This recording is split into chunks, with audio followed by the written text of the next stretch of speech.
आणि यानंतर नाशिकमधून एक महत्त्वाची बातमी हाती आली आहे।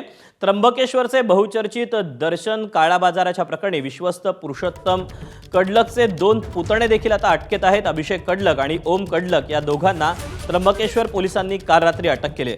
पुतण्यांच्या मध्यस्थीने पुरुषोत्तम हा काळा बाजाराचा रॅकेट चालवायचा असा आरोप करण्यात आलेला आहे। कडलकचे 2 पुतणे एजंटकडून पैसे घ्यायचे आणि पुरुषोत्तमला फोन लावत भाविकांची VIP दर्शन व्यवस्था करून द्यायचे असे आरोप विश्वस्त पुरुषोत्तम कडलक याच्यावर करण्यात आलेत। आरोपींचे आणखी कोण साथीदार आहेत का याचा तपास आता पोलिसांकडून केला जातोय। मलाच कडलक 7 दिवसांची पोलीस कोठडी त्याला देण्यात आलेली आहे।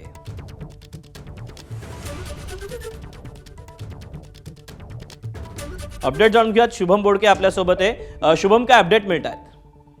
नक्कीच खरं तर या त्र्यंबकेश्वर मधील बहुचर्चित दर्शन काळा बाजारामध्ये ग्रामीण पोलिसांनी आणखी एक मोठी कारवाई केली आहे। विश्वस्त पुरुषोत्तम कडलक याला काल अटक केल्यानंतर त्याला न्यायालयानं 7 दिवसांची पोलीस कोठडी त्या ठिकाणी सुनावलेली आहे। आणि या सगळ्या प्रकरणामध्ये जर पाहिलं तर कडलकचे 2 नातेवाईक यामध्ये खरं तर पोलिसांच्या जाळ्यात अडकले आहे।